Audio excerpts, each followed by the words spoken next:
Jim here from the car show, guys. Well, it's getting closer to May, and I showed you a few scenes from Gatlinburg Pigeon Forge, which means the F100 Grand Nationals is coming up very quickly. So again, we just wanted to, make you get your excitement up about getting down there and seeing what's going on this year.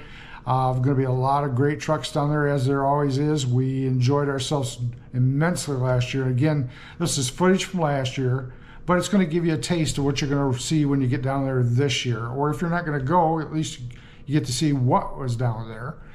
Our buddy Cory Wallace was down there last year. We took this footage with him. Cory has a 66 Ford, and let's just put it this way. Not every truck has to be a pristine show truck, like some of the trucks we've been showing you. You can have what you want, and it doesn't have to break the bank, and you can still have a lot of fun going to these shows, and it's yours. You make it what it is. So I want you to stick around. Make sure you go down, hit the subscribe button as usual. We're growing every day, and we appreciate everyone that's doing that for us. And if I don't see you on here, I'll see you at the next show. Cory Wallace. And what truck do you have? I got a 1966 F250 converted onto a 2009 Crown Vic P71 chassis, turned into a short bed. So Cory, why this truck? I wanted this truck because growing up, my first truck that my father ever got me was a 64 F100 short bed step side truck. We were going to fix it up. We always go to car shows and talk about things we wanted to do to my truck.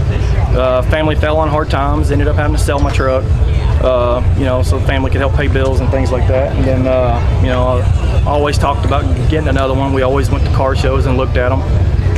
Eventually, years went on by, and then my father passed away, and I thought to myself, I said, I need to build me a truck that I can, build and kind of remember my dad with and stuff like that. So I was like, and we always talked about the 66 grills and stuff like that. We liked them the best, but we bought what we could afford at the time, which was a 64, same body style. I mean, just the grill and the, cab floor is the only thing really different in them. So I found this one, and I couldn't pass it up for the price. So yeah, it was a pretty bad rusted out truck.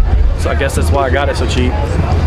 And but I was like, people like, man, I've been told, I guess everything is savable, it just, you got to get out there and do it and be willing to do it. So I wasn't scared of all the rust in it, because I knew it'd just take time to get it fixed. So, but that's why I chose this, and I love every minute of it. I get to drive this thing everywhere. Cory, you said your truck had a name. Tell me about that. I nicknamed it Roy because the history on this truck, I actually was able to track it down because of what was still left in the glove box when I bought the truck. It had the original protector plate in it. It has the original owner's name on it and address. I was not able to get in touch with them. I've looked, couldn't find them at all. But the registration for the second owner that bought it, that brought it down to Tennessee, or got it here, it was here, I don't know if he brought it here or not, had his name and stuff on it. And then so I went online and I started doing a little bit of searching, and I actually found the family of the man that owned it, because and I backed that up with the story from the guy that I purchased the truck from and stuff. It belonged to a guy named Roy. He was an agricultural teacher at Rowan Mountain High School in Rowan Mountain, Tennessee, and he used this truck as going out in the fields and teaching students agricultural science and things like that. And the gentleman that I purchased the truck from was the son of a man that was a student of the teacher. And he told me that, he goes, my dad told me that this was the newest truck he had ever gotten to drive, ever. And the teacher let him drive it in the field.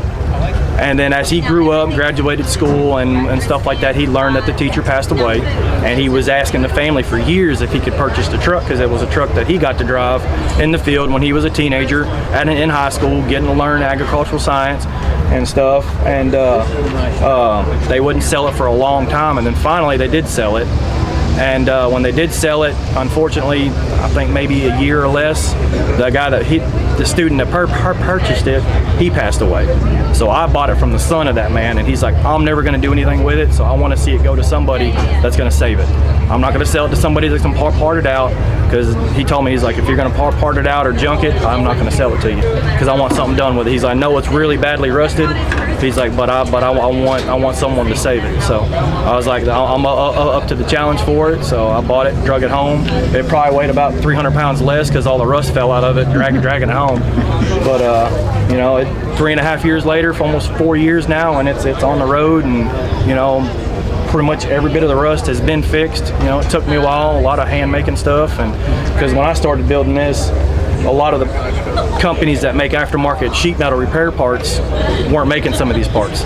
So a lot of the stuff that I had to make was handmade. I ain't got a big shop, you know what I mean? So I mean, I want people to know that, you know, just because you don't have a $1 million shop, $1 million tools everywhere, you can still build something.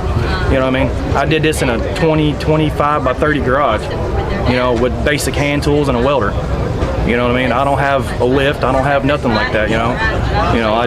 I've done everything myself. I mean, my daughter did help me put the windshield in. I just need an extra hand. So I had one of my daughters help me put the windshield in and stuff, but everything else I've done. It's never been anywhere for anything else. You know, everything has been done by me. So. I see you got a tattoo. What's that all about? Oh, these are my kids' birthdays. I've got 5 kids, so I've got all their birthdays on me. So I did that for them. Always and forever, or always and forever, and I'm right here with you. So I did that for my kids. So let me ask you this, a little more serious. No problem. What does this truck mean to you?